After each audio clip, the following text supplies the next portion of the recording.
Hello and welcome to it's environmental by Aditi. आज के इस लेक्चर में हम जो यूनिट 2 है हमारे एनवायरमेंटल साइंस यूजीसी नेट की, जो कि है हमारा एनवायरमेंटल केमिस्ट्री, इसकी पूरी ये मैराथन सेशन है। यूनिट 1 का जो मैराथन है वो ऑलरेडी मैं डाल चुकी हूँ अपने चैनल पे। अगर आपने उसे नहीं देखा है तो आप पहले उसे जाके पढ़ सकते हैं। एनवायरमेंटल केमिस्ट्री जो है वो बहुत कॉम्प्लेक्स टॉपिक है, कई बच्चों के लिए बहुत कन्फ्यूजिंग हो जाता है। तो हम आज इसको पूरा अच्छे से समझेंगे, एक एक टॉपिक समझ के। तो इसको ना करीब 7 सब टॉपिक्स में डिवाइडेड है हमारा एनवायरमेंटल केमिस्ट्री। सबसे पहले हम इसमें पार्ट 1 में देखेंगे fundamentals of environmental chemistry. Environmental chemistry जिन फंडामेंटल कॉन्सेप्ट्स पे चल रही है उन फंडामेंटल कॉन्सेप्ट्स को समझेंगे, जिसमें हमारा जो एलिमेंट्स हैं उनका क्लासिफिकेशन आ जाता है, स्टोइशियोमेट्री, गिब्स फ्री एनर्जी, ये सब टॉपिक्स आ जाते हैं।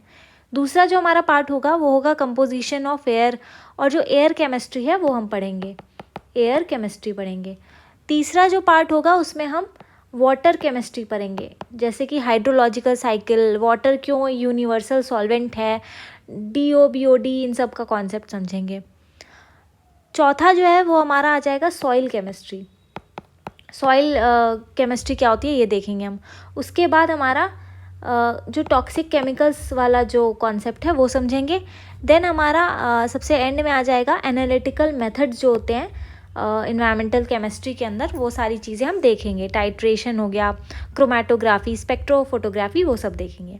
सबसे पहले पार्ट 1 यानी कि फंडामेंटल्स ऑफ एनवायरमेंटल केमिस्ट्री से हम स्टार्ट करते हैं। इसमें जो सबसे पहला टॉपिक है वो है हमारा classification of elements.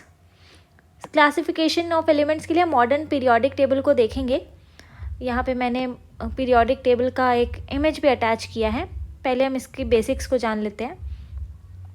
180 known elements जो है वो एग्जिस्ट करते हैं। अगर हम इनको क्लासीफाई नहीं करेंगे तो क्या होगा, इनके बारे में स्टडी करना जो है वो डिफ़िकल्ट हो जाएगा, इसीलिए हमने क्लासीफाई कर दिया है।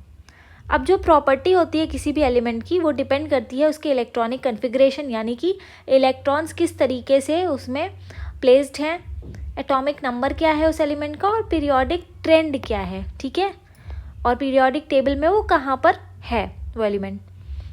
मॉडर्न पीरियोडिक लॉ जो है वो कहता है कि physical and chemical properties of elements are periodic functions of their atomic numbers.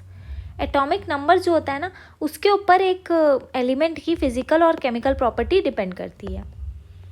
अब हम अगर स्ट्रक्चर पढ़ें मॉडर्न पीरियोडिक टेबल का, तो ग्रुप्स होते हैं और पीरियड्स होते हैं, ठीक है। पीरियड्स हमारे 7 होते हैं, 7 पीरियड्स होते हैं। पीरियड्स हमारा ये होता है, ये वाली लाइन, ठीक है, 1 2 3 4 5 6 7 हमारे पीरियड्स होते हैं। अब क्या होता है, पीरियड जो है हमें 2 चीज़ें बताता है। एक तो क्या कि शेल्स कितने होंगे एटम के अंदर, जैसे पीरियड 1 के जितने भी एलिमेंट हैं सब में 1 शेल होती है, पीरियड 2 में 2 शेल्स होगी, इसी तरीके से नंबर ऑफ शेल्स बताता है पीरियड्स हमें। दूसरी चीज़ जो हमें बताता है कि जो लेफ़्ट में है एक पीरियड है, ये जो लेफ़्ट साइड में होंगे वो क्या होंगे, मेटल्स होंगे, और राइट साइड में जो होंगे वो नॉन मेटल्स होंगे। पीरियड्स के अगर अक्रॉस हम जाएंगे, जैसे ऐसे जाएंगे अगर हम पीरियड्स में, तो न्यूक्लियर चार्ज जो है वो इंक्रीज़ होता जाता है, इसीलिए साइज़ जो है वो डिक्रीज़ होता जाता है। ये बेसिक है हमारा पीरियड्स का। फिर हमारे ग्रुप्स आ जाते हैं जो कि वर्टिकल कॉलम्स हैं। ग्रुप्स हमारे ये हो गए इस तरीके से।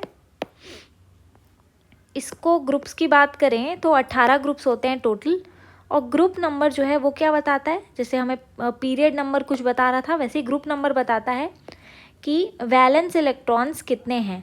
जो आउटर मोस्ट शेल्स हैं एलिमेंट के, उसमें इलेक्ट्रॉन्स कितने हैं, और सेम ग्रुप अगर है तो उसके एलिमेंट जो होते हैं वो कुछ सिमिलर प्रॉपर्टीज़ भी शो करते हैं। तो ये हमें ग्रुप देखने से पता चल जाएगा। अब हम एक एक ग्रुप का कुछ थोड़ा थोड़ा बेसिक जान लेते हैं कि क्या कुछ खास प्रॉपर्टीज़ होती हैं। ग्रुप 1 में एल्कली मेटल्स होते हैं, lithium, sodium, potassium, rubidium, caesium, और ये हो गया हमारा फ्रेंशियम, ये हो गया ये वाला ग्रुप, ठीक है। इसकी प्रॉपर्टी की बात करें तो एक वैलेंस इलेक्ट्रॉन होता है, इसीलिए इसका जो फॉर्मूला लिखते हैं NS1, इस तरीके से लिखते हैं। ये हाईली रिएक्टिव मेटल्स होते हैं, नेचर में फ्री फॉर्म में नहीं पाए जाते, हमेशा कंपाउंड फॉर्म में पाए जाते हैं। सॉफ्ट मेटल्स होते हैं, आयनाइजेशन एनर्जी इनकी बहुत लो होती है और +1 नेचर के कैटाइंस बनाते हैं। रिड्यूसिंग एजेंट स्ट्रॉन्ग होते हैं और वाटर के साथ विगरसली रिएक्ट कर देते हैं। जैसे कि यहाँ पे एक एग्जांपल सोडियम का दिया है। सोडियम वाटर के साथ रिएक्ट करके NaOH बना लेता है और हाइड्रोजन गैस रिलीज होती है। रिएक्टिविटी के ट्रेंड की बात करें तो सबसे ज़्यादा रिएक्टिव हमारा जो ग्रुप में सबसे नीचे है CS वो होगा। रीज़न क्या है? नीचे जैसे जैसे जा रहे हैं एटॉमिक साइज इंक्रीज़ हो रहा है, तो इलेक्ट्रॉन जो है उसके ऊपर जो हमारा जो ये न्यूक्लियस से जो अट्रैक्टिव फोर्स लगता है वो कम होता जाएगा, इसीलिए इलेक्ट्रॉन लूज़ करना इजी हो जाएगा। इन्वायरमेंटल रेलेवेंस की बात करें तो सोडियम सॉल्ट, पोटेशियम सॉल्ट जो होते हैं वो सॉइल और वाटर केमिस्ट्री के लिए इम्पॉर्टेंट होते हैं क्योंकि ये वहाँ पर खासकर प्रेजेंट होते हैं। ग्रुप 2 हमारा अल्कलाइन अर्थ मेटल्स होता है जिसमें ये सारे एलिमेंट्स आ जाते हैं। ये हो गया हमारा ग्रुप 2। इसमें बात करें तो 2 वैलेंस इलेक्ट्रॉन्स होंगे, ग्रुप 1 से कम रिएक्टिव हैं, +2 आयंस बनाते हैं और अल्कली मेटल से हार्डर होते हैं। टिपिकल रिएक्शन की बात करें तो वाटर के साथ ये रिएक्शन हो जाती है। इन्वायरमेंटल इंपॉर्टेंस की बात करें तो कैल्शियम मैग्नीशियम जो इस ग्रुप का हिस्सा है वो वाटर हार्डनेस कॉज करते हैं। कैल्शियम कार्बोनेट साइकिल जो है वो कार्बोनेट बफरिंग जो होती है नेचुरल वाटर में उसमें एक बहुत अच्छा इंपॉर्टेंट रोल प्ले करते हैं। ग्रुप 13 है हमारा बोरॉन फैमिली, जिसमें सबसे पहला एलिमेंट हमारा बोरॉन ही है। इसकी बात करें तो इसमें 3 वैलेंस इलेक्ट्रॉन होते हैं, NS2 NP1, इस तरीके से इसकी शेल्स जो है वो फिल होती हैं। +3 ऑक्सीडेशन स्टेट जो है वो शो करता है। अब बोरॉन की बात करें तो ये एक नॉन मेटल है, बाकी सारे मेटल्स हैं इस वाले ग्रुप में। अब इसमें एल्यूमिनियम की बात करें तो हाईली स्टेबल होता है, स्ट्रॉन्ग ऑक्साइड लेयर बना लेता है जिससे कि कोरोजन रेजिस्टेंट हो जाता है, इसीलिए एल्यूमिनियम के जो पॉट्स होते हैं इन सब में कोरोजन नहीं होता।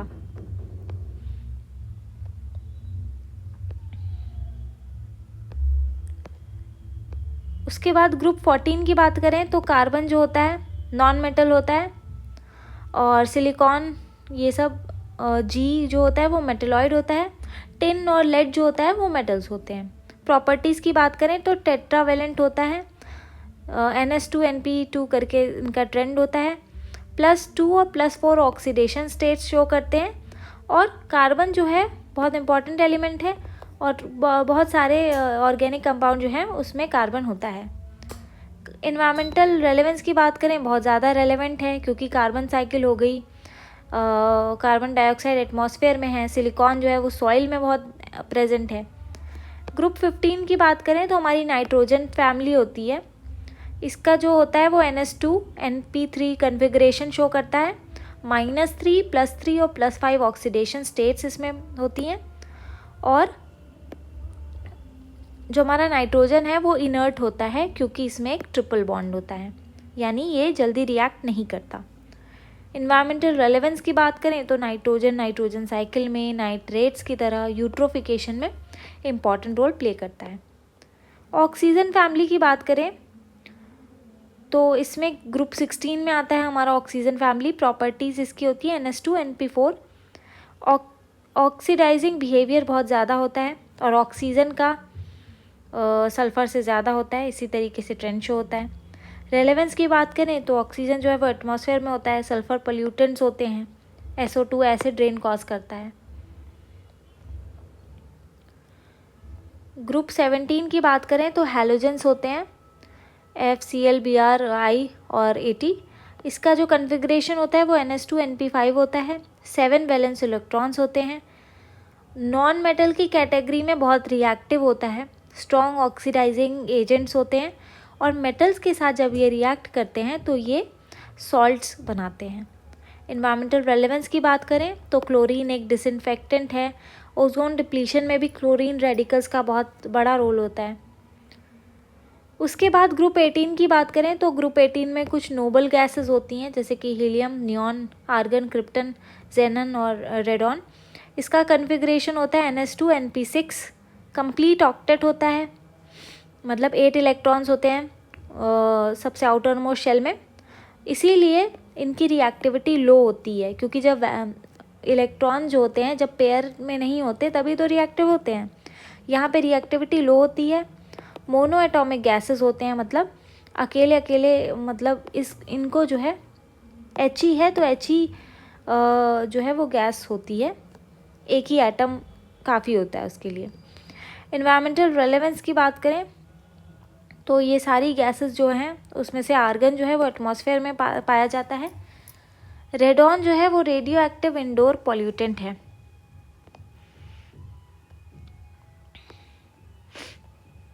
अब यहाँ पे मैंने सिर्फ इम्पॉर्टेंट जो ग्रुप हैं वही डिस्कस किए हैं, सारे ग्रुप्स डिस्कस नहीं किए हैं, ठीक है। ये कुछ इम्पॉर्टेंट ग्रुप थे, बाकी सारे ग्रुप्स के आप एलिमेंट्स को यहाँ से इस फिगर से देख सकते हैं। फिर जो इसमें इम्पॉर्टेंट चीज़ आती है वो है कि ट्रेंड क्या चलता है पीरियोडिक टेबल में। जैसे एटॉमिक रेडियस जो होती है उसका ट्रेंड क्या है, अगर हम ग्रुप में नीचे जाएंगे तो एटॉमिक रेडियस जो है वो इंक्रीज़ होती जाती है, पीरियड में जाएंगे तो डिक्रीज़ होती जाती है, क्योंकि हमने पढ़ा था कि पीरियड में जब हम इस तरीके से चलते हैं तो इलेक्ट्रोनेगेटिविटी के कारण रेडियस जो है वो कम होता जाता है, क्योंकि न्यूक्लियर चार्ज जो होता है वो इलेक्ट्रॉन्स को न्यूक्लियस के करीब ले आता है खींच करके। आयनाइजेशन एनर्जी की बात करें, आयनाइजेशन एनर्जी मतलब एक इलेक्ट्रॉन को किसी एलिमेंट से या एटम से रिमूव करने के लिए जो एनर्जी चाहिए वो, तो नीचे ग्रुप में नीचे जाएंगे तो ये एनर्जी जो होती है वो डिक्रीज़ होती है, कम एनर्जी चाहिए हमें जैसे जैसे नीचे जाएंगे, क्योंकि रेडियस जो है वो इंक्रीज़ होता है ग्रुप के नीचे। जितना रेडियस इंक्रीज़ होगा न्यूक्लियस से आउटर मोस्ट जो इलेक्ट्रॉन है, मान लिया ये एक इलेक्ट्रॉन है, ये न्यूक्लियस है, यहाँ पे जो इलेक्ट्रॉन होगा वो ज़्यादा न्यूक्लियर चार्ज से पुल हो रहा होगा, यहाँ पे कम हो रहा होगा। जैसे जैसे साइज़ इंक्रीज़ होता है तो एक इलेक्ट्रॉन को हटाने के लिए जो एनर्जी चाहिए वो कम यूज़ होती है। पीरियड में देखें तो ज़्यादा एनर्जी यूज़ होगी, क्योंकि हमने पढ़ा कि न्यूक्लियर चार्ज इलेक्ट्रॉन्स को क्लोज़र ले आता है। इलेक्ट्रोनेगेटिविटी की बात करें, इलेक्ट्रोनेगेटिविटी मतलब tendency to attract electrons, electrons को कितना अट्रैक्ट कर सकता है एक एलिमेंट। ग्रुप में जब हम नीचे जाएंगे तो इलेक्ट्रोनेगेटिविटी डिक्रीज़ होती जाती है, पीरियड में जाएंगे तो इंक्रीज़ होती जाती है। ये हम इनके साइज से हम पहले ही समझ चुके हैं। इलेक्ट्रॉन एफिनिटी की बात करें तो जब एक एटम कोई इलेक्ट्रॉन गेन करता है तब कितनी एनर्जी निकलती है उसे इलेक्ट्रॉन एफिनिटी कहते हैं।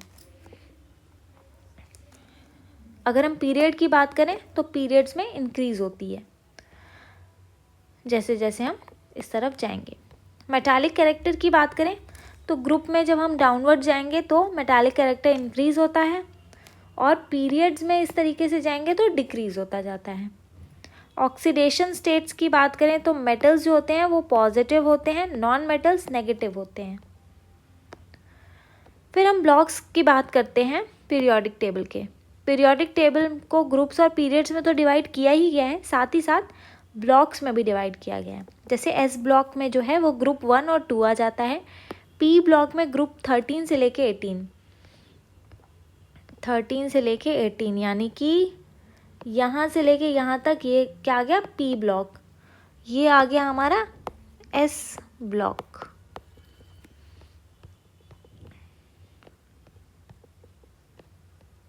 उसके बाद हमारा डी ब्लॉक जो है वो ट्रांजिशन मेटल्स होते हैं जो कि 3 से 12 ग्रुप तक होते हैं, और एफ ब्लॉक में हमारा लैंथेनाइड्स और एक्टिनाइड्स आ जाते हैं, जिनको पीरियोडिक टेबल के बाहर हम इस तरीके से लगते हैं। ये एफ ब्लॉक हो गया, और ये पूरा हमारा हो गया डी ब्लॉक, जो कि होते हैं ट्रांजिशन मेटल्स।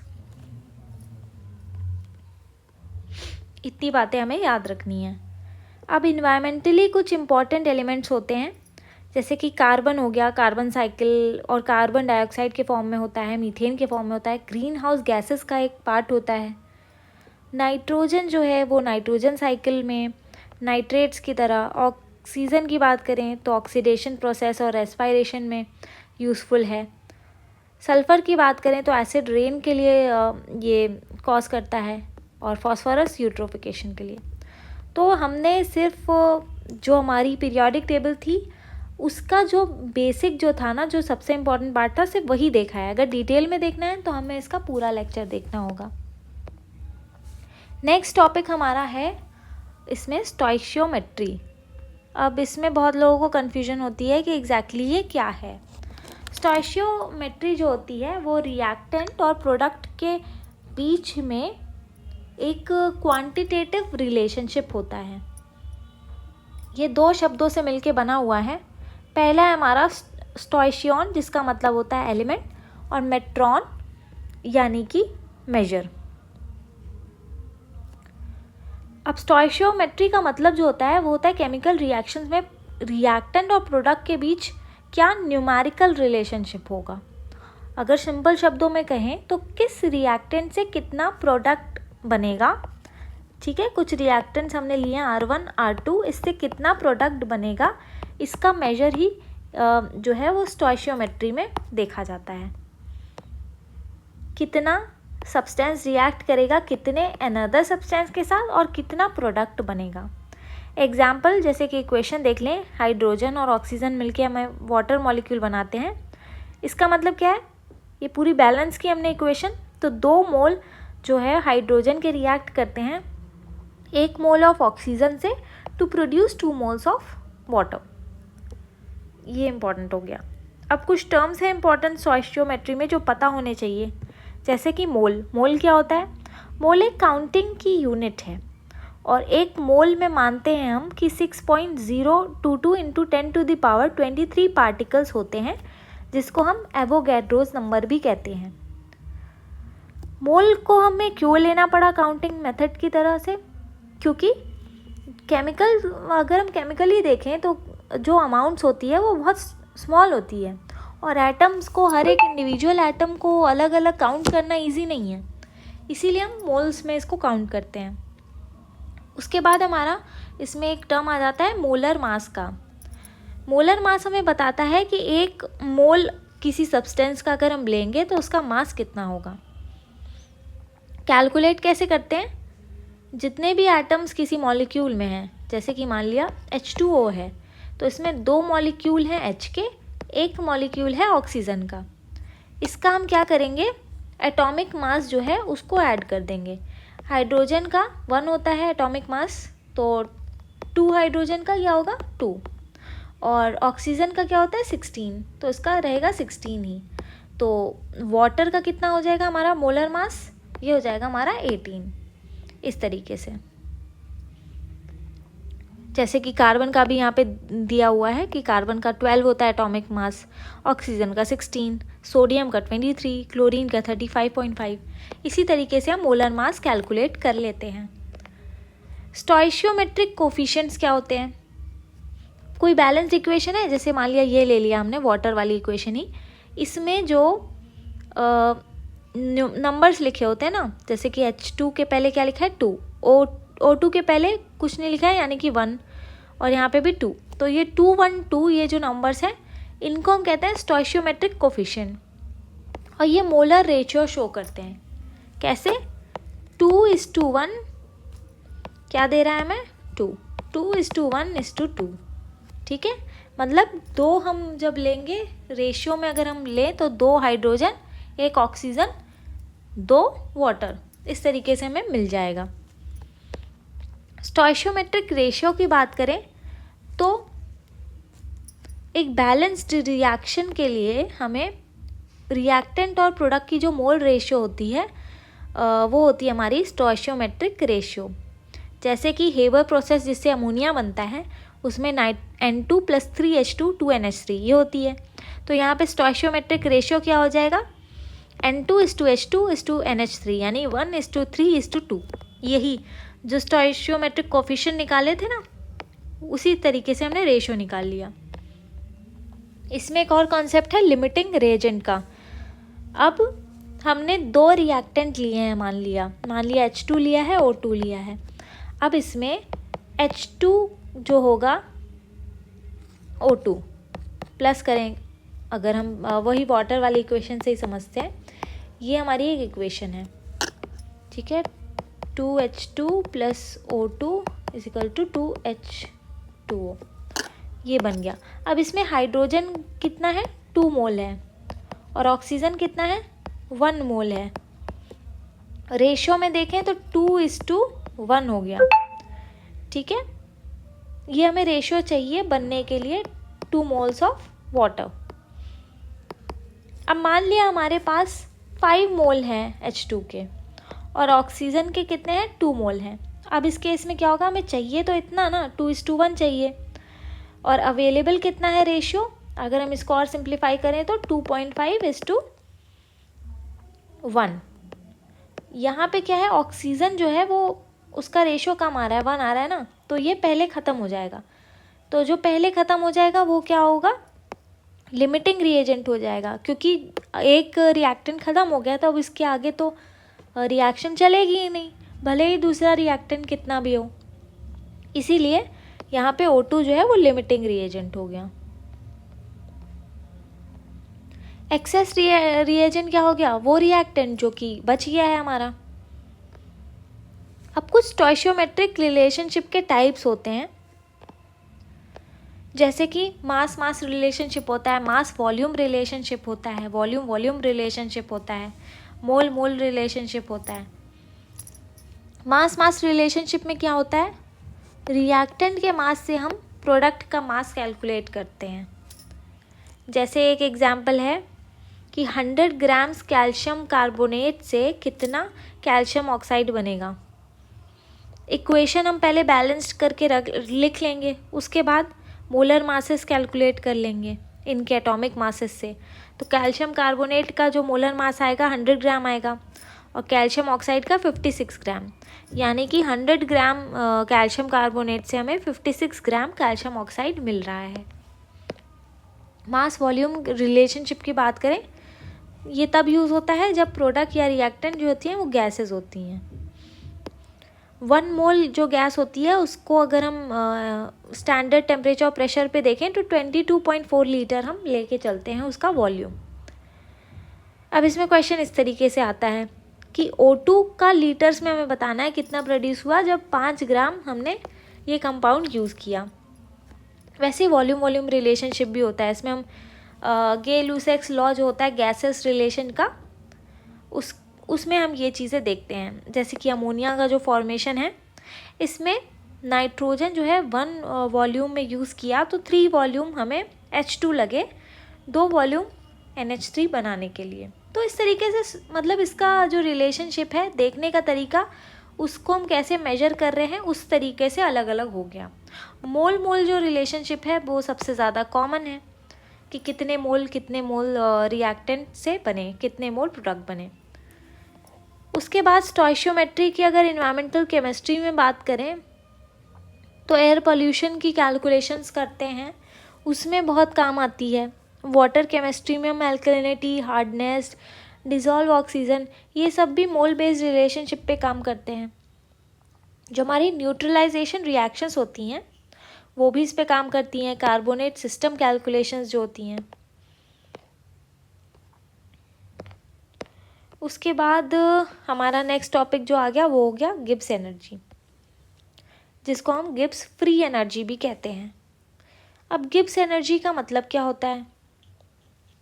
गिब्स एनर्जी एक थर्मोडायनेमिक पोटेंशियल है जो बताता है कि प्रोसेस स्पॉन्टेनियस होगा या नहीं होगा।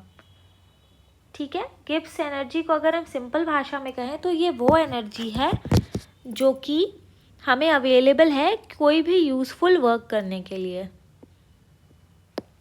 इसकी डेफिनेशन की बात करें तो जो इसका फॉर्मूला होता है वो होता है G=H-TS, जहाँ पे H जो होता है वो इंथैल्पी होता है, मतलब heat content, total energy content.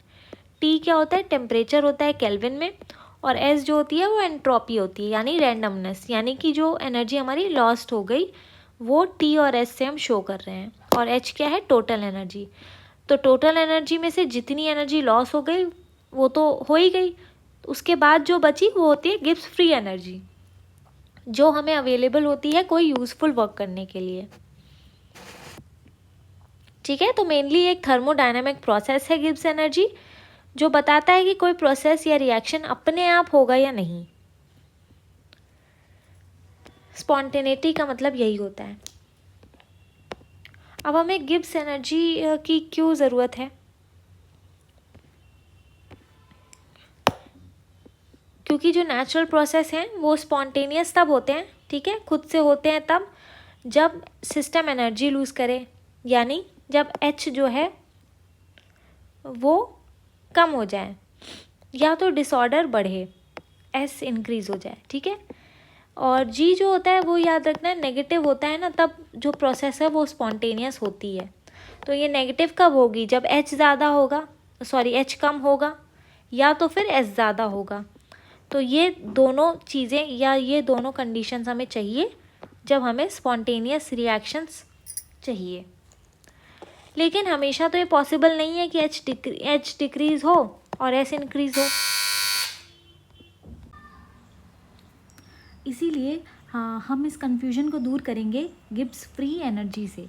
हमेशा जो गिब्स फ्री एनर्जी का जो साइन आएगा, जो फाइनल हमें मिलेगा, उससे हम ये रिज़ल्ट डिडक्ट करेंगे कि जो रिएक्शन है वो स्पॉन्टेनियस होगी कि नहीं होगी। अब अगर डेल्टा जी हमारा नेगेटिव में आता है, मतलब माइनस में आता है, तो प्रोसेस स्पॉन्टेनियस होगी। अगर डेल्टा जी ज़ीरो होता है तो प्रोसेस जो है वो इक्विलिब्रियम पे है, और डेल्टा जी अगर ज़ीरो से ऊपर है यानी कि पॉजिटिव वैल्यू है तो प्रोसेस होगी नॉन स्पॉन्टेनियस। अब एग्जाम्पल देख लेते हैं, जैसे कि आयरन रस्टिंग का जो प्रोसेस है वो स्पॉन्टेनियस होता है। यहाँ पे जी की जो डेल्टा जी की वैल्यू आती है वो हमें नेगेटिव मिलती है। दूसरा एग्जाम्पल है इलेक्ट्रोलाइसिस ऑफ वाटर। ये नॉन स्पॉन्टेनियस प्रोसेस है क्योंकि यहाँ पे हमें डेल्टा जी पॉजिटिव मिलता है। बाकी इसको हमने शॉर्ट में समझ लिया है। एक चीज़ ये भी समझ लेते हैं, गिब्स एनर्जी और इक्विलिब्रियम का कॉन्सेप्ट। अभी हमने देखा कि जब डेल्टा जी ज़ीरो होगा तो प्रोसेस इक्विलिब्रियम पे चल रही है। ऐसे केस में जो डेल्टा जी जो होता है उसकी इक्वेशन हम ये वाली लेके चलते हैं। लॉग में ये इक्वेशन है, यहाँ पर भी यही है कि अगर k ज़्यादा होगा 1 से तो डेल्टा जी हमें नेगेटिव मिलेगा, प्रोसेस होगी स्पॉन्टेनियस। और इफ़ k जो कांस्टेंट है वो लेसर देन 1 है तो डेल्टा जी पॉजिटिव होगा और प्रोसेस होगी नॉन स्पॉन्टेनियस। इक्विलिब्रियम के जो एग्जांपल्स हैं, कार्बन डाइऑक्साइड का डिसोल्यूशन जो होता है ओशंस में, जब टेम्परेचर लोअर होगा ओशन के वाटर का तो डेल्टा जी क्या होगा? नेगेटिव आएगा, जिससे ओशन जो है CO2 एब्जॉर्ब कर लेते हैं। ऐसी मिनरल वेदरिंग का जो एग्जाम्पल है, यहाँ पे डेल्टा जी नेगेटिव है, उससे क्या होता है? रॉक्स अपने आप ब्रेक डाउन करते हैं, यानी कि स्पॉन्टेनियसली ये रिएक्शन चलती है और सॉइल फॉर्मेशन हो जाता है। अब हम अपने नेक्स्ट कॉन्सेप्ट यानी कि केमिकल पोटेंशियल पे आ जाते हैं। केमिकल पोटेंशियल का मतलब होता है, सिंपल वर्ड्स में कहें तो, एस्केपिंग टेंडेंसी। अब एस्केपिंग टेंडेंसी किस चीज़ की है? किसी भी सब्सटेंस की, जो वहाँ पे जिसकी भी हम केमिकल पोटेंशियल देख रहे हैं, उस सब्सटेंस की कितनी टेंडेंसी है कि वो मूव कर जाए या रिएक्ट कर जाए या फेज चेंज कर जाए या स्प्रेड हो जाए। ठीक है, उसकी टेंडेंसी क्या है? वो स्प्रेड करेगा कि नहीं, वो रिएक्ट करेगा कि नहीं। जितनी ज़्यादा उसकी केमिकल पोटेंशियल होगी उतना ज़्यादा वो सब्सटेंस रिएक्ट करेगा, उतना ज़्यादा वो मूव करेगा, टेंडेंसी होगी उसके पास। और जितना केमिकल पोटेंशियल कम होगा उतनी ही ये टेंडेंसी उसकी कम होगी। अब अगर यहाँ पे भी वही है, हाई म्यू है, केमिकल पोटेंशियल को हम म्यू साइन से डिनोट करते हैं। अगर हाई म्यू है तो हाई एस्केपिंग टेंडेंसी हो जाएगी, लो म्यू है तो स्टेबल हो जाएगा। उसके बाद केमिकल पोटेंशियल क्यों होता है? नेचर हमेशा कोशिश करती है कि उस तरफ मूव करे जहाँ सिस्टम की फ्री एनर्जी कम हो जाए, यानी डेल्टा जी कम हो जाए। ठीक है, हमेशा इस तरीके से नेचर वर्क करता है। अगर किसी जगह का केमिकल पोटेंशियल ज़्यादा है और किसी जगह का कम, तो सिस्टम ऑटोमेटिकली ऐसे वर्क करेगा कि उस डिफरेंस को बैलेंस करे, मतलब जहाँ ज़्यादा है वहाँ से कम की तरफ मूव करे। जैसे कि वाटर का एग्जांपल ले लीजिए, वाटर हाई लेवल पे है तो हमेशा वो लोअर लेवल की तरफ मूव करने की कोशिश करेगा। अब डिफ्यूजन का जो प्रोसेस है वो सबने बायोलॉजी में पढ़ा है। शुगर कंसंट्रेशन का हम एग्जांपल लेते हैं, अगर कोई बॉक्स ले लें, यहाँ पे इसको डिफरेंशियल मेम्ब्रेन से हम सेपरेट कर दें, यहाँ पे शुगर सॉल्यूशन ले लें, यहाँ पे क्लियर पानी ले लें। धीरे धीरे आप कुछ समय बाद देखेंगे कि यहाँ और यहाँ का कंसंट्रेशन धीरे धीरे सेम होने लगेगा, क्योंकि डिफ्यूजन की वजह से। ठीक है, फॉर्मल डेफिनेशन की बात करें तो केमिकल पोटेंशियल कहते हैं गिव्स फ्री एनर्जी पर मोल ऑफ अ सब्सटेंस, और इसका फॉर्मूला भी कुछ ऐसा ही है। म्यू का फॉर्मूला होता है, म्यू का फॉर्मूला होता है G/N। ठीक है, N यहाँ पे क्या है, नंबर ऑफ मोल्स। और ये कब ले रहे हैं हम ये फॉर्मूला, जब टेम्परेचर और प्रेशर हमारा कांस्टेंट है। ठीक है, इसका केमिकल पोटेंशियल से हमें पता लगता है कि अगर हम किसी एक मोल किसी सब्सटेंस का अगर सिस्टम में ऐड करेंगे तो उसकी फ्री एनर्जी कितनी बदलेगी। यही चेंज हमें केमिकल पोटेंशियल बताता है। जिस सब्सटेंस का जितना ज़्यादा केमिकल पोटेंशियल रहेगा, उसको ऐड करने से डेल्टा जी जो है हमारा, यानी गिब्स फ्री एनर्जी, वो ज़्यादा चेंज होता है। तो हमें पता चलेगा कि वो अनस्टेबल और रिएक्टिव है। अब एग्जाम्पल्स की बात करें तो बहुत कॉमन एग्जाम्पल है परफ्यूम। अगर आप किसी एक रूम के किसी कोने में स्प्रे करते हैं, तो वहाँ जहाँ स्प्रे कर रहे हैं वहाँ मॉलिक्यूल्स की कंसंट्रेशन बहुत ज़्यादा है, यानी कि केमिकल पोटेंशियल हाई होगा, और रूम के बाकी हिस्सों में कंसंट्रेशन लो हो जाएगा, तो केमिकल पोटेंशियल लो हो जाएगा। अब मॉलिक्यूल्स जो हैं परफ्यूम के, वो हाई केमिकल पोटेंशियल से लो केमिकल पोटेंशियल की तरफ स्प्रेड करते हैं, इसीलिए फ्रेग्रेंस रूम में इवनली फैल जाती है। इसी तरीके से वाटर के ऑस्मोसिस का भी है एग्जाम्पल, और पोल्यूटेंट्स कैसे माइग्रेट करते हैं एनवायरनमेंट में, उसका भी है। ठीक है, सॉइल सरफेस पे अगर पोल्यूटेंट की कंसंट्रेशन ज़्यादा है और ग्राउंड वाटर में कम है, ठीक है, तो क्या होगा, यहाँ पे सॉइल है और यहाँ पे ग्राउंड वाटर है, मान लिया यहाँ पे ज़्यादा है, तो यानी कि यहाँ पे केमिकल पोटेंशियल ज़्यादा होगा, यहाँ पे कम होगा, तो पोल्यूटेंट नीचे की तरफ डिफ्यूज़ होकर जाने लगते हैं। ठीक है, बस इसमें इतना ही इम्पोर्टेंट था। उसके बाद नेक्स्ट जो टॉपिक है हमारा, वो है केमिकल काइनेटिक्स का। केमिकल काइनेटिक्स की अगर बात करें तो ये काइनेटिक्स हमारा डील करता है कि केमिकल रिएक्शंस किस रेट से होंगे, ठीक है, उनकी स्पीड क्या होगी, और कौन से ऐसे फैक्टर्स हैं जो उस रेट को अफेक्ट कर रहे होंगे। तो इसमें हम बेसिकली यही देखते हैं कि किस तरीके से रेट चलेगी किसी केमिकल रिएक्शन की, कितनी तेज़ चलेगी, how fast reaction will happen.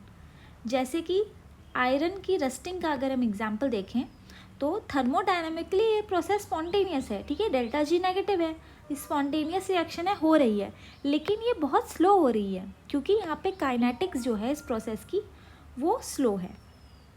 Environmental relevance की बात करें अगर केमिकल काइनेटिक्स की, तो स्मॉग की formation, ozone depletion, water purification, इन सब में इसका एप्लीकेशन है। अब इसमें जो रेट ऑफ रिएक्शन है उसमें कुछ हमें बेसिक आइडिया होना चाहिए, कुछ चीज़ें बेसिक्स हैं, पढ़ लेते हैं। रिएक्शन की जो रेट है वो हम देखते हैं change in concentration per unit time, ठीक है। जैसे कि ए जो है रिएक्टेंट वो प्रोडक्ट बना रहा है, रेट ऑफ रिएक्शन कैसे देखेंगे, ए की कंसंट्रेशन में क्या चेंज आ रहा है विथ रिस्पेक्ट टू टाइम, यह हमें बताता है कि रेट ऑफ रिएक्शन कैसे चल रही है। यहाँ पे माइनस साइन हमने इसलिए लगाया क्योंकि रिएक्टेंट की जो कंसंट्रेशन होती है वो डिक्रीज़ होती जाती है। और अगर हम इसके यूनिट की बात करें तो इसका यूनिट होता है मोल पर लीटर पर सेकेंड। अब एग्जाम्पल में देखिए, अगर रिएक्टेंट है कोई ए जिसका जो कंसंट्रेशन है वो 0.5 मोल से 0.3 मोल में डिक्रीज़ हो रहा है 10 सेकेंड में, तो उसका रेट क्या होगा, 0.5 माइनस 0.3 डिवाइडेड बाई 10, यानी 0.02 मोल पर सेकेंड।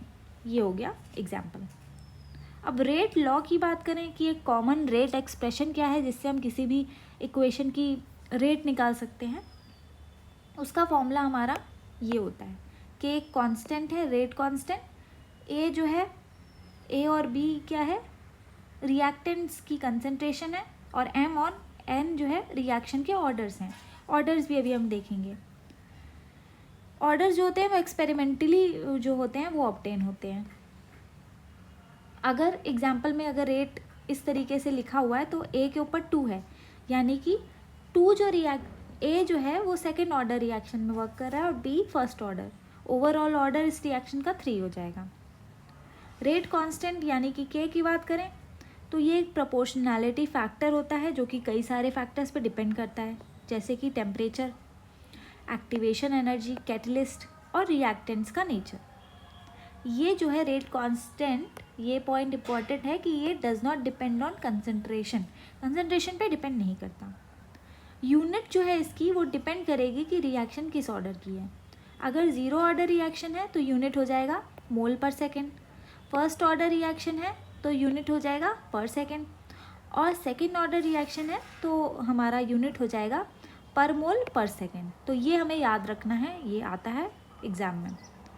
रेट ऑफ रिएक्शन को कुछ फैक्टर्स अफेक्ट करते हैं। कौन कौन से हैं ये फैक्टर? सबसे पहला कंसंट्रेशन।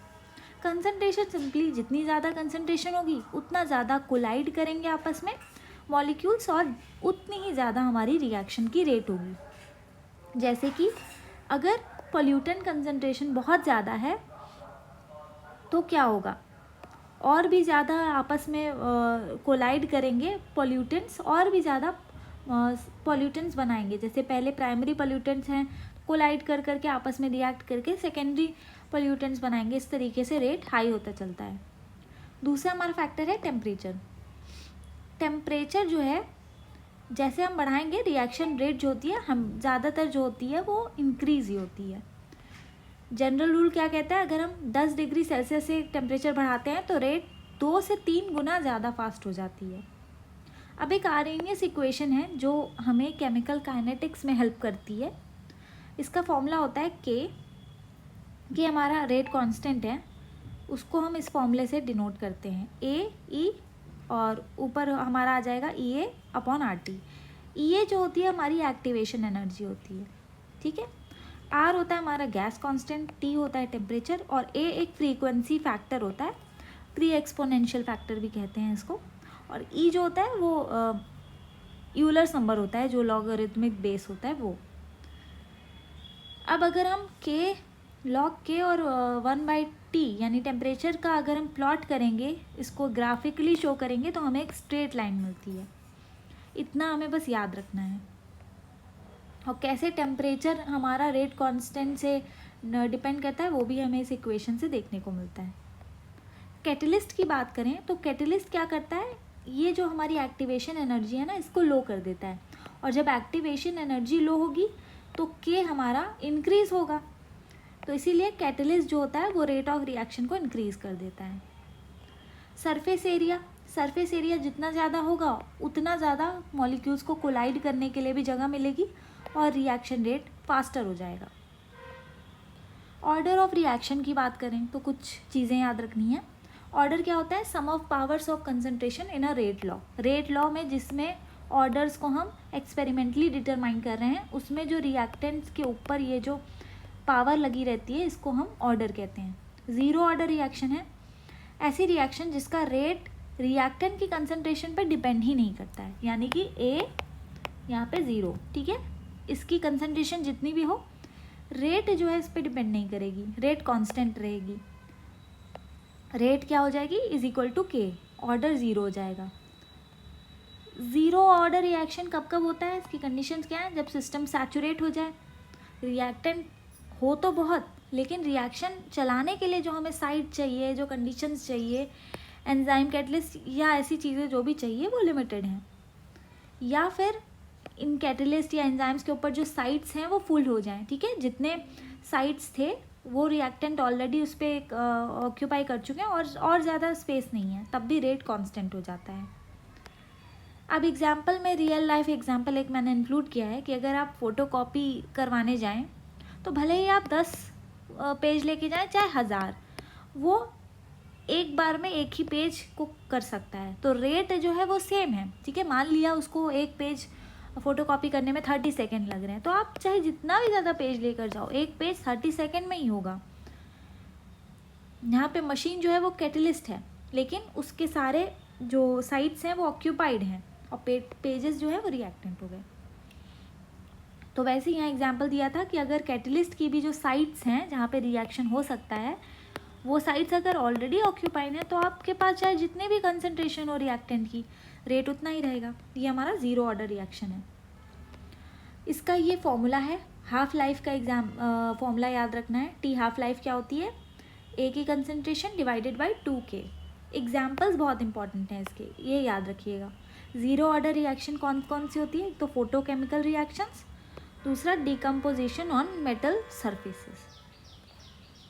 फर्स्ट ऑर्डर रिएक्शन की बात करें, ऐसी रिएक्शन जिनका रेट सिर्फ एक रिएक्टेंट की कंसंट्रेशन पर लीनियरली डिपेंड करता है। लीनियरली डिपेंड करने का मतलब है कि अगर हम उस रिएक्टेंट को डबल कर देंगे तो हमारी रेट भी डबल हो जाएगी।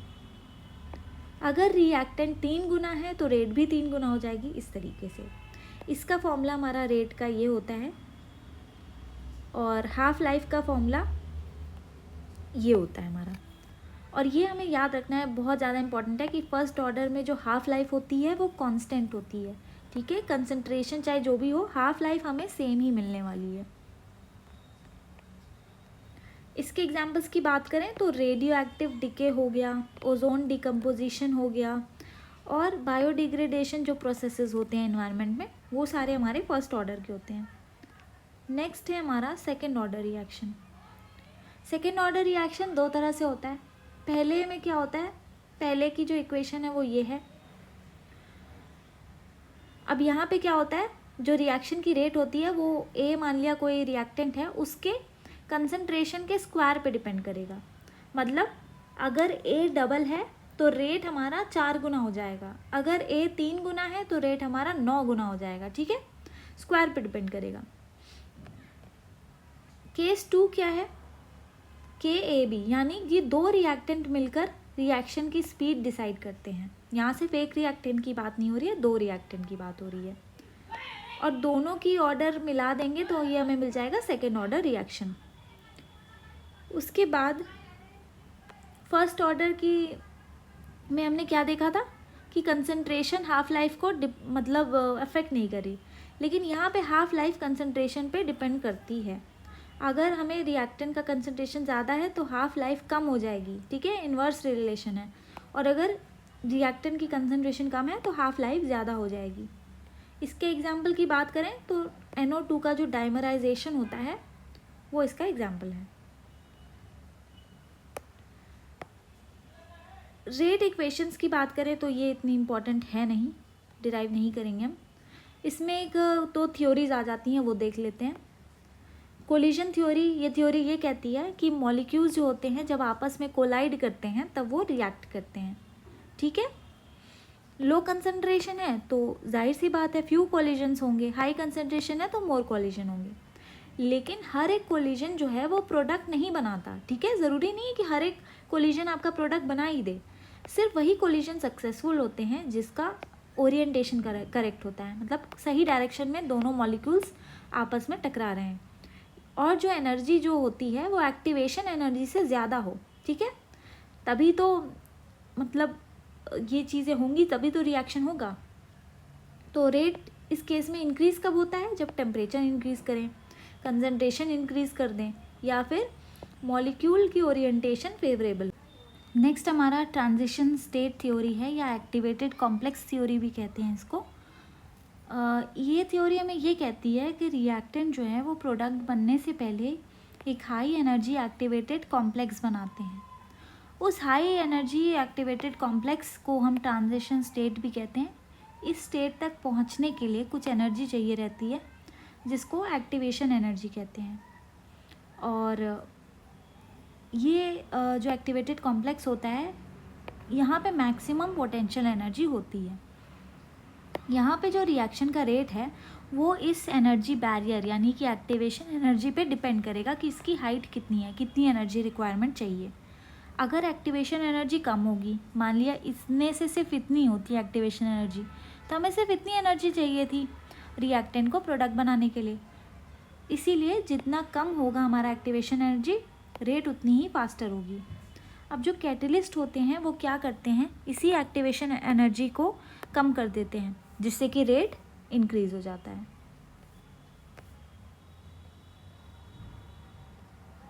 उसके बाद इसमें कुछ इन्वायरमेंटल एप्लीकेशंस भी हैं, जैसे रेडियो एक्टिव डिके हो गया, फोटोकेमिकल स्मॉग, कार्बन डेटिंग, ये सारे इसके एग्जांपल्स हैं। कुछ PYQ भी हैं, इस तरीके से आते हैं कि रेडियो एक्टिव डिके जो है वो किस ऑर्डर को फॉलो करता है, तो फर्स्ट ऑर्डर को। अब ये जो फॉर्मूला है हाफ लाइफ का, ये बिलोंग करता है फर्स्ट ऑर्डर रिएक्शन। इस तरीके से हमारे क्वेश्चंस आते हैं। नेक्स्ट जो हमारा कॉन्सेप्ट है वो है इक्विलिब्रियम का। इक्विलिब्रियम जो होता है वो फिज़िक्स और केमिस्ट्री का एक कंबाइंड कॉन्सेप्ट है। हमें पता है कि हर सिस्टम जो है वो चाहता है कि मिनिमम एनर्जी हो और मैक्सिमम स्टेबिलिटी हो, ठीक है। हर सिस्टम ये चाहता है, और इसी को अचीव करने का जो वो होता है, या अचीव जब कर लेता है जब सिस्टम, उसी स्टेट को हम कहते हैं इक्विलिब्रियम। वाटर का अगर हम एग्जांपल लें तो वाटर जो है यूनिफॉर्मली स्प्रेड हो जाता है, आप कहीं भी डालोगे तो वो स्प्रेड होकर स्टेबिलिटी अचीव करता है। हीट जो होती है वो हमेशा हॉट से कोल्ड में फ्लो करती है ताकि वो इक्विलिब्रियम पे आ सके। गैस जो है वो एक रूम में तब तक एक्सपैंड करती है जब तक उसका यूनिफॉर्म डिस्ट्रीब्यूशन नहीं हो जाता, जैसे कि हमने परफ्यूम के एग्जाम्पल में भी देखा था। तो ये क्या होता है, ये सिस्टम जो होता है वो इक्विलिब्रियम पे आना चाह रहा होता है, जहाँ पे एनर्जी लो हो और स्टेबिलिटी ज़्यादा हो। केमिकल रिएक्शन जो होती हैं वो भी एनर्जी के हिसाब से फॉरवर्ड या बैकवर्ड जो है वो चलती रहती हैं, जब तक वो एक मिनिमम फ्री एनर्जी स्टेट तक ना आ जाए, जिस स्टेट को हम इक्विलिब्रियम स्टेट कह रहे हैं। तो इक्विलिब्रियम में क्या होता है, फॉरवर्ड रेट जो होता है रिएक्शन का वो बैकवर्ड रेट ऑफ रिएक्शन के इक्वल हो जाता है, ठीक है। इक्विलिब्रियम का में आने का मतलब ये नहीं होता है कि रिएक्शन रुक गई, रिएक्शन ख़त्म हो गई। इसका मतलब ये होता है आगे भी रिएक्शन हो रही है रिएक्टेंट्स के बीच में भी, और बैकवर्ड भी हो रही है। इसमें हमें स्टैटिक और डायनामिक इक्विलिब्रियम जो है वो हमें समझना है।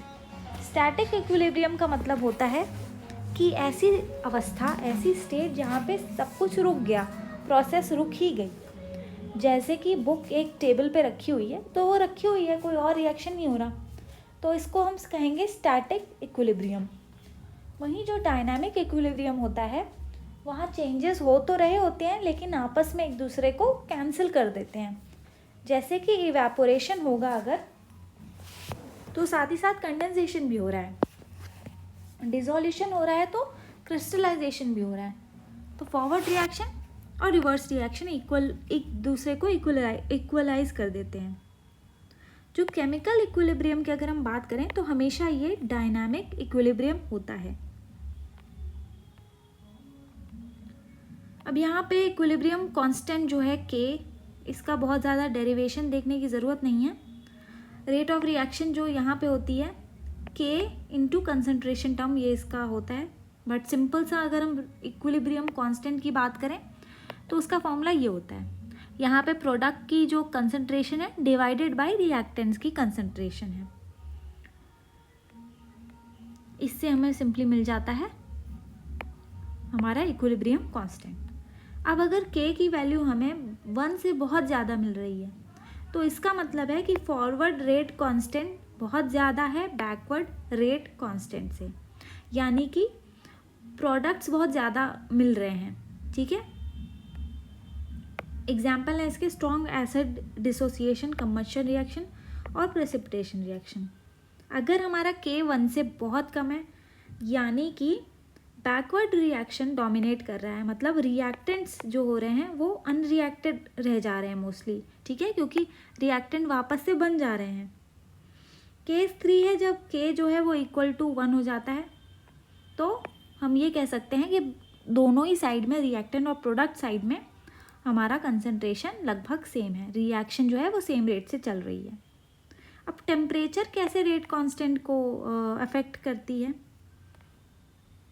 ये भी हम आर्हेनियस की इक्वेशन से देख सकते हैं। जो कांस्टेंट होता है वो टेम्परेचर पे डिपेंड करता है, टेम्परेचर जितना ज़्यादा इंक्रीज़ होगा रेट कांस्टेंट भी इंक्रीज़ होता है।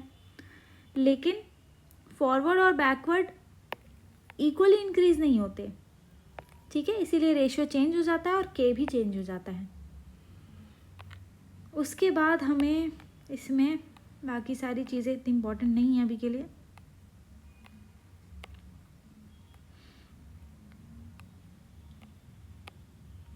अब हम आ जाते हैं सीधे अपने नेक्स्ट टॉपिक पे, जो है हमारा solubility of gases in water और लिक्विड सॉल्यूशंस। सॉल्युबिलिटी क्या होती है,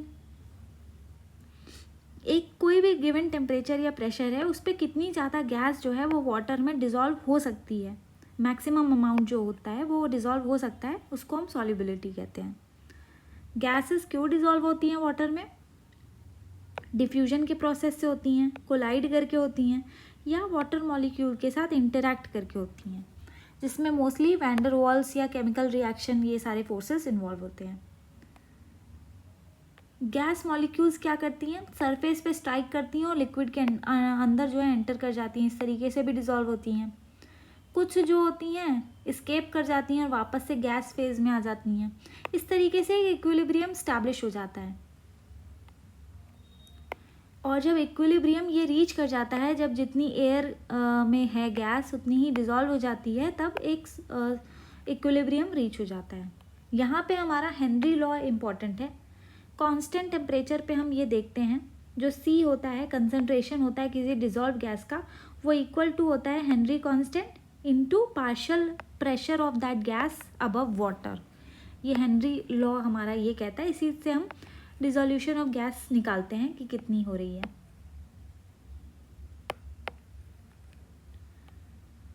अब यहाँ से हमें क्या पता चलता है कि जितनी अमाउंट डिसॉल्व हो रही है वाटर में, वो डायरेक्टली प्रोपोर्शनल है pressure of gas above water के। टेम्परेचर की बात करें तो अगर हमें गैसेस की डिसॉल्युबिलिटी देखनी है, तो गैस डिसोल्यूशन जो होता है वो एक्सोथर्मिक प्रोसेस होता है, यानी कि यहाँ पे जो हीट है वो रिलीज़ होती है, ऑलरेडी रिलीज़ हो रही है। तो अगर हम एक्सेस टेम्परेचर कर देंगे तो डिसॉल्व गैस और काइनेटिक एनर्जी ले लेंगे और एस्केप कर जाएंगे, सॉल्युबिलिटी इस केस में डिक्रीज़ हो जाएगी। तो ये याद रखना है, टेम्परेचर इंक्रीज़ करने से सॉल्युबिलिटी कम होती है। इसीलिए अगर हम इन्वायरमेंट में भी देखें तो जो कोल्ड वाटर होता है वो ज़्यादा ऑक्सीजन होल्ड करता है, और हॉट वाटर जो होता है वो ऑक्सीजन पुअर होता है, because of this solubility concept. Thermal pollution की बात करें, जब वाटर का थर्मल पोल्यूशन होता है, जब इंडस्ट्री से गर्म पानी डिस्चार्ज होता है पावर प्लांट से, तो डिज़ोल्व ऑक्सीजन कम हो जाता है इसी की वजह से, और फिशेस जो होती हैं वो मर जाती हैं। अब कई सारे फैक्टर्स जो हैं वो सॉल्युबिलिटी को अफेक्ट करते हैं, जैसे कि गैस का नेचर कैसा है। कुछ गैसेस होंगी जो हाईली सॉल्युबल होंगी, कुछ होंगी जो पुअरली सॉल्युबल होंगी, तो इसकी वजह से भी सॉल्युबिलिटी जो होती है वो अफेक्ट होती है। टेम्परेचर हमने देख ही लिया, प्रेशर जितना ज़्यादा होगा उतना ज़्यादा सॉल्युबिलिटी होगी, हेनरी लॉ से हमने देख लिया। सैलिनिटी की बात करें तो सॉल्ट जो होते हैं वाटर में, अगर वो प्रेजेंट होंगे तो वो गैसेस के साथ compete करेंगे, ठीक है, तो सॉल्युबिलिटी उस केस में भी डिक्रीज हो जाएगी, जिसको हम सॉल्टिंग आउट इफेक्ट भी कहते हैं। इसीलिए ओशंस में सॉल्ट ज़्यादा है, ऑक्सीजन फ्रेश वाटर से कम होता है। उसके बाद यहाँ पे हमें लिक्विड सोल्यूशंस पे आ जाते हैं। सोल्यूशन क्या होता है? एक होमोजेनियस मिक्सचर होता है। लिक्विड सॉल्यूशन यानी कि दो लिक्विड्स को आपस में मिक्स करके एक यूनिफॉर्म फेज में आ गए हैं। इसके कई सारे टाइप्स होते हैं। एक होता है कम्प्लीटली मिसिबल लिक्विड, दूसरा पार्शियली मिसिबल लिक्विड्स, और तीसरा इमिसिबल लिक्विड। आइडियल सॉल्यूशंस जो होते हैं वो राउल्स लॉ एक होता है जिसको कि फॉलो करते हैं, ओबे करते हैं। राउल्स लॉ क्या करता है? पार्शियल प्रेशर है ए का, वो इक्वल टू होता है एक्स, यानी कि mole fraction of that reactant into pure vapour pressure of that reactant, ठीक है, या दैट गैस। ये इसका फॉर्मूला होता है। तो आइडियल जो सॉल्यूशंस होते हैं वो इस फॉर्मूले को फॉलो करते हैं, और जो नॉन आइडियल होते हैं वो नहीं फॉलो करते हैं। एग्जाम्पल देखेंगे आइडियल सॉल्यूशन के, तो बेंजीन, टोल्यूइन, हेक्सेन, हेप्टेन, ये आइडियल सॉल्यूशन के एग्जाम्पल होते हैं। Non ideal solution Raoult's law follow नहीं करते। क्यों? क्योंकि जब लिक्विड्स को मिक्स करते हैं तो इंटरमॉलिक्यूलर फोर्सेस जो होते हैं वो चेंज हो जाते हैं। अब ये डेविएशन है राउल्स लॉ से, ये इतना ज़्यादा इंपॉर्टेंट नहीं है, अभी हमें टाइम बचाना है। मिसिबिलिटी कॉन्सेप्ट देखें तो कम्प्लीटली मिसिबल लिक्विड्स वो होते हैं जो कि आपस में आसानी से मिक्स हो जाते हैं, जैसे कि इथेनॉल और वाटर। पार्शियली मिसिबल मतलब कि आपस में ठीक से मिक्स नहीं होते, और कुछ सर्टेन टेम्परेचर्स होते हैं जब वो मिक्स हो जाते हैं, जैसे कि फेनॉल और वाटर। इमिसिबल की मिक्स ही नहीं होते हैं, जैसे कि ऑयल और वाटर। एग्जाम्पल्स की बात करें तो यहाँ पे ऑयल स्पिल्स जब हो जाती है वाटर में तब इमिसिबल है, तो हमें सरफेक्टेंट्स चाहिए होते हैं ऑयल के डिस्पर्शन के लिए। टॉक्सिक सॉल्वेंट जब डिज़ोल्व हो जाते हैं, जैसे कि काफ़ी सारे ऑर्गेनिक सॉल्वेंट्स होते हैं जो नॉन आइडियल सोल्यूशन बना लेते हैं और ये वेपर प्रेशर को अफेक्ट करता है। तो जब हम एयर पोल्यूशन की मॉडलिंग कर रहे होते हैं ना, तब ये कॉन्सेप्ट हमारे बहुत काम आता है। जब वेस्ट वाटर से हम एक्सट्रैक्शन कर रहे होते हैं तब भी ये कॉन्सेप्ट हमारे काम में आता है। नेक्स्ट हमारा जो है टॉपिक वो है कार्बोनेट सिस्टम। कार्बोनेट सिस्टम क्या होता है? कार्बन हमें पता है कि अलग अलग फॉर्म में एग्जिस्ट करता है। तो वाटर में जिस जिस फॉर्म में एग्जिस्ट करता है वो होते हैं carbon dioxide, carbonic acid, bicarbonate ion और कार्बोनेट आयन। इन 4 फॉर्म में एग्जिस्ट करता है। इन्हीं चारों के बीच में जो इंटर कन्वर्जन होता रहता है, इसको हम कार्बोनेट सिस्टम कहते हैं। अब ये फॉर्म, कार्बन हमारा किस फॉर्म में एग्जिस्ट कर रहा है वो डिपेंड करता है वाटर के पीएच पे। कार्बन डाइऑक्साइड सबसे पहले एक्वस फॉर्म में आता है, डिज़ोल्व होकर वाटर के साथ रिएक्ट करके कार्बोनिक एसिड बनाता है। कार्बोनिक एसिड फर्दर जब डिसोसिएट होता है तो बाइकार्बोनेट आयन बनता है। उसके बाद फर्दर कार्बोनेट आयन बनता है। इम्पॉर्टेंट क्यों है? नेचुरल वाटर के पीएच को कंट्रोल करने के लिए हम कार्बोनेट का यूज़ करते हैं। बफरिंग की तरह काम करता है। कार्बोनेट आयन वाटर के पीएच लेवल को मेंटेन करने का काम करता है, तो इसीलिए एज अ बफर काम करता है। एल्कलिनिटी जो होती है वो डिटरमाइन करता है। Soil chemistry, ocean acidification, carbonate rock formation, इन सारी चीज़ों में इसका बहुत बड़ा रोल होता है। अब हम इसमें स्टेप बाय स्टेप देख लेते हैं कार्बोनेट सिस्टम को। सबसे पहले हमने समझा था कार्बन डाइऑक्साइड वाटर में डिज़ोल्व कर जाता है, ठीक है, इस तरीके से एक्वस फॉर्म में आ जाता है। और कितना डिज़ोल्व होगा वो डिपेंड करेगा हेनरीज लॉ, जो सॉल्युबिलिटी का हमने पढ़ा था उसके ऊपर। फिर हमारा कार्बोनिक एसिड फॉर्म होता है। कार्बन डाइऑक्साइड का कुछ हिस्सा वाटर के साथ रिएक्ट करता है, कार्बोनिक एसिड जो कि एक वीक एसिड होता है वो फॉर्म हो जाता है। फिर पहला डिसोसिएशन होता है एसिडिक, तो बाइकार्बोनेट हमें मिलता है HCO3-। और नेचुरल वाटर की बात करें, जिन वाटर का पीएच जो होता है वो 6 से 9 के बीच में होता है, उसमें हमें मेनली बाइकार्बोनेट ही देखने को मिलता है। ये एक इम्पॉर्टेंट पॉइंट है हमारा, ठीक है। उसके बाद सेकेंड डिसोसिएशन होता है जो कि बेसिक होता है। इस केस में क्या होता है, हाइड्रोजन आयन और हमारा कार्बोनेट आयन रिलीज़ होता है। और ये जो कार्बोनेट आयन है वो मेनली हमें हाई पीएच पे मिलता है, ठीक है, मोर देन 10 जहाँ का होता है। अब पीएच के ऊपर डिपेंड करेगा कौन सा फॉर्म डोमिनेट कर रहा है। इस टेबल में लिखा हुआ है अगर लेस देन 6 है तो मेनली कार्बन डाइऑक्साइड और कार्बोनिक एसिड के फॉर्म में डोमिनेंट स्पीशीज़ होते हैं, एसिडिक होता है, डिसोसिएशन नहीं होता। 6 से 10 के बीच में है तो बाइकार्बोनेट होता है। सबसे ज़्यादा स्टेबल फॉर्म है नेचुरल पीएच के समय में, जो कि 6 to 10 होता है। अगर मोर देन 10 हमारा पीएच है तो कार्बोनेट आयन प्रेजेंट होता है, और ये हमें मेनली बेसिक वाटर में देखने को मिलता है। इसीलिए हमें ये याद रखना है कि नेचुरल वाटर जितने भी होते हैं मोस्टली उनमें बाइकार्बोनेट आयन होता है। ओशियन वाटर का एग्जाम्पल देखें, एक एग्जाम्पल हम देख लेते हैं। यहाँ पे पीएच होता है 8.1 के अराउंड। यहाँ पे डोमिनेंट स्पीशीज़ हमें बाइकार्बोनेट ही देखने को मिलती है, और ये बाइकार्बोनेट आयन हमारा ओशन एसिडिटी को बफर करने में हेल्प करता है। बफरिंग कैपेसिटी हमने थोड़ा सा समझा और समझ लेते हैं। बफर के पेयर होते हैं, एसिडिक बफर हमारा कार्बोनिक एसिड और बाइकार्बोनेट होता है। बेसिक बफर हमारा कार्बोनेट और बाइकार्बोनेट दोनों तरीके से काम करता है। एल्कलिनिटी की बात करें तो एसिड को न्यूट्रलाइज करने की जो कैपेसिटी होती है वाटर की, वही एल्कलिनिटी होती है। ये कैपेसिटी के लिए हमें कंट्रीब्यूट करते हैं बाइकार्बोनेट आयन, जो कि सबसे ज़्यादा कंट्रीब्यूशन होता है, फिर कार्बोनेट, फिर हमारा हाइड्रोक्सिल आयन। एल्कलिनिटी ज़्यादातर वाटर की हम कैसे कैलकुलेट करते हैं? Bye calculating the concentration of bicarbonate ions. अब ओशन एसिडिफिकेशन इस रिस्पेक्ट में बहुत इंपॉर्टेंट एक कॉन्सेप्ट हो जाता है, जो बताता है कि अगर एटमॉस्फेयर में ज़्यादा कार्बन डाइऑक्साइड होगी तो बहुत ज़्यादा कार्बन डाइऑक्साइड ओशंस में डिज़ोल्व होगी।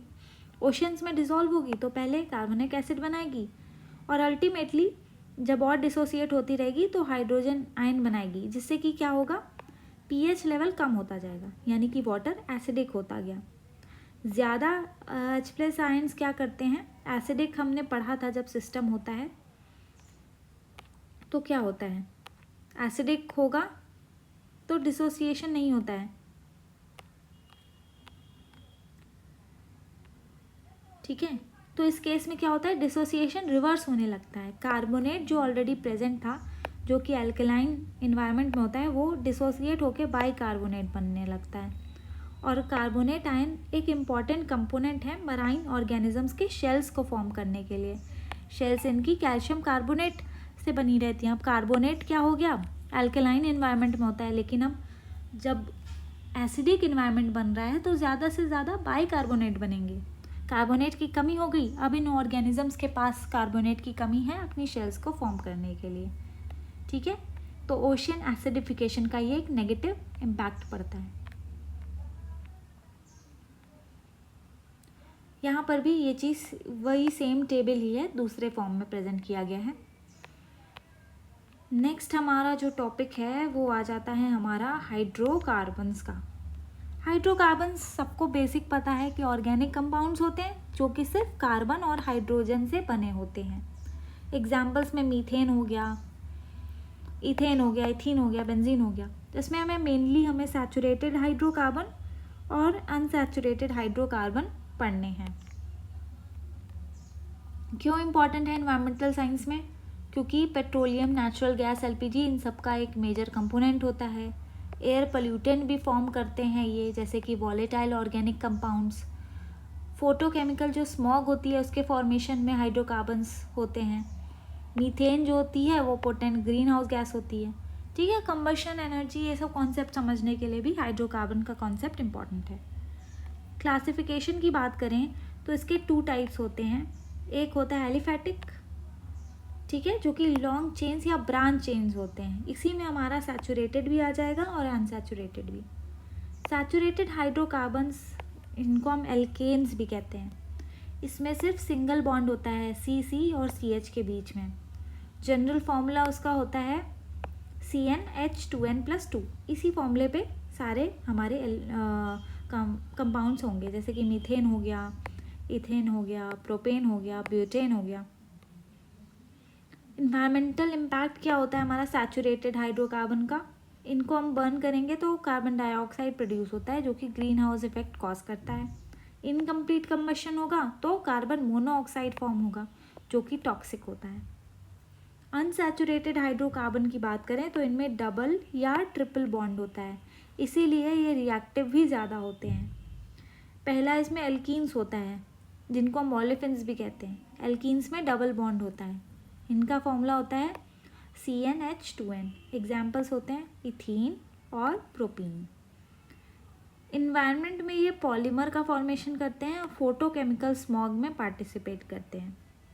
दूसरे हो गए हमारे एल्काइंस। एल्काइंस हमारे ट्रिपल बॉन्ड वाले होते हैं, इनका फॉर्मूला होता है CnH2n-2। एग्जाम्पल इथाइन और प्रोपाइन। फिर हमने एलिफैटिक हाइड्रोकार्बन्स पढ़ रहे थे जिसमें सैचुरेटेड और अनसैचुरेटेड दोनों हो जाते हैं। अब दूसरे हाइड्रोकार्बन्स कौन से होते हैं, एरोमेटिक हाइड्रोकार्बन्स। ये अभी हमने जो देखा था वो होते हैं सिंगल चेन और ब्रांच्ड होते हैं, ठीक है। ये इनका जो होता है एरोमेटिक का बेंजीन रिंग लाइक स्ट्रक्चर होता है। एरोमेटिसिटी की वजह से ये स्टेबल भी काफ़ी होते हैं। इसके एग्जांपल्स में बेंजीन, टोल्यूइन, जाइलिन, नेप्थलीन आ जाता है। ये हमारे सिलेबस का पार्ट है नहीं, लेकिन फिर भी मैंने जनरली बता दिया। अगर हम हाइड्रोकार्बन्स के नेचर की बात करें तो नॉन पोलर होते हैं, वाटर में इनसॉल्युबल होते हैं और ऑर्गेनिक सॉल्वेंट्स में सॉल्युबल होते हैं। अल्केन्स जो होते हैं वो लो रिएक्टिविटी शो करते हैं, उनको बहुत हाई टेम्परेचर चाहिए रिएक्शन करने के लिए और रिएक्टिविटी इस ट्रेंड में इंक्रीज होती है, सबसे ज़्यादा एल्काइंस की, फिर एल्कीन्स की, फिर एल्केन्स की। यहाँ पे वही चीज़ है, हाइड्रोकार्बन जब बर्न करते हैं तो कार्बन डाइऑक्साइड रिलीज करते हैं और अगर ऑक्सीजन लिमिटेड है, इनकम्प्लीट कंबशन हो गया तो कार्बन मोनोऑक्साइड रिलीज करते हैं। इन्वायरमेंटल इफेक्ट्स की बात करें तो मीथेन जो है वो ग्रीन हाउस गैस है। कार्बन डाइऑक्साइड से भी 28 से 34 टाइम्स मोर पावरफुल है। कहाँ कहाँ से रिलीज़ होती है? पैडी फील्ड से, कैटल्स जब बर्प करते हैं तो तब भी ये रिलीज़ होती है। ऑयल और गैस लीक से, लैंडफिल से। वॉलेटाइल ऑर्गेनिक कंपाउंड्स जो होते हैं वो भी हार्मफुल होते हैं। इसके एग्जांपल्स हैं propane, butane, benzene, toluene. Environmental concerns की बात करें तो ट्रोपोस्फेरिक ओजोन जो होता है, जो पॉल्यूटेंट वाला ओजोन होता है, वो ये बनाते हैं। फोटोकेमिकल स्मॉग बनाते हैं और रेस्पिरेटरी इश्यूज भी कॉज करते हैं। फिर हमारे पीएएच आ जाते हैं, पॉलीसाइक्लिक एरोमेटिक हाइड्रोकार्बन। इसके एग्जांपल में बेंजोपाइरीन, एंथ्रासीन और नेप्थलीन आ जाता है। ये व्हीकल के जो एग्जॉस्ट होते हैं वहाँ से निकलते हैं, कोल की बर्निंग से निकलते हैं और ओपन बायोमास बर्निंग जब करते हैं तब निकलते हैं। ये जो होते हैं म्यूटाजेनिक होते हैं, मतलब म्यूटेशन कॉज कर सकते हैं। कार्सिनोजेनिक यानी कैंसर कॉजिंग होते हैं और इन्वायरमेंट में परसिस्ट करते हैं। हाइड्रोकार्बन और फोटोकेमिकल स्मॉग का क्या रिलेशन है? इसमें ये इक्वेशन याद करनी है। हाइड्रोकार्बन जब नाइट्रोजन के ऑक्साइड्स और सनलाइट से मिलते हैं, रिएक्ट करते हैं, तो ओजोन फॉर्म होता है। ओजोन ये अच्छा वाला ओजोन नहीं है, पॉल्यूटेंट ओजोन है। पैन पर ऑक्सी एसिटाइल नाइट्रेट भी एक पॉल्यूटेंट है, वो फॉर्म होता है और स्मॉग फॉर्म होता है।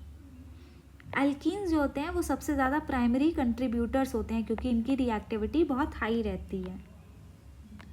ठीक है, ये यहाँ पे एक टेबल दी है जो कि हम ऑलरेडी इसको समझ चुके हैं। नेक्स्ट टॉपिक पे हम आ जाते हैं फटाफट से। नेक्स्ट टॉपिक है हमारा रेडियो आइसोटोप्स का। रेडियो आइसोटोप्स क्या होते हैं? उससे पहले हमें आइसोटोप समझना होगा। सेम एलिमेंट होता है, ठीक है। जैसे मान लिया कार्बन है, कार्बन ही रहेगा, एटॉमिक नंबर सेम है लेकिन मास नंबर डिफरेंट है। जैसे कि यहाँ पे देखिए कार्बन 12, कार्बन 13, 14 सारे ही आइसोटोप्स हैं कार्बन के। रेडियो आइसोटोप क्या होते हैं? वो भी आइसोटोप होते हैं लेकिन अनस्टेबल होते हैं और रेडिएशन एमिट करते हैं स्टेबल होने के लिए, ठीक है। और ये रेडियो एक्टिव डिके कॉज करते हैं।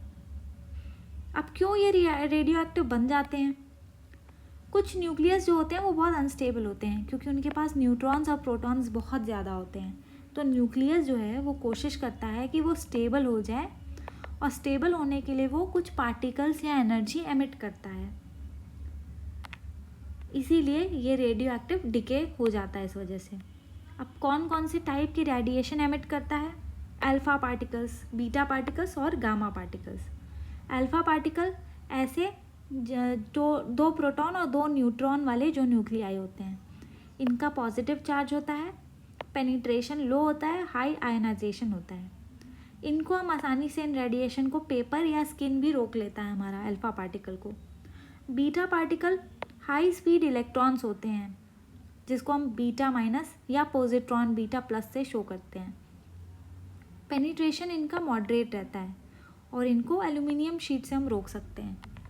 गामा रे जो होते हैं वो सबसे ज़्यादा हाई एनर्जी इलेक्ट्रोमैग्नेटिक रेडिएशन होता है।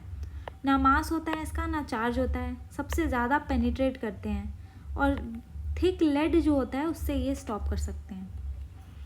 अब रेडियो एक्टिव डिके सीरीज़ होती है, कुछ सीक्वेंस होते हैं जो रेडियो एक्टिव डिके जो होता है वो फॉलो करता है जब तक कि एक स्टेबल न्यूक्लियस नहीं फॉर्म हो जाता। 3 जो नेचुरल डिके सीरीज़ हैं हमारे इन्वायरमेंट में देखी जाती है। सबसे पहला है हमारा यूरेनियम सीरीज़।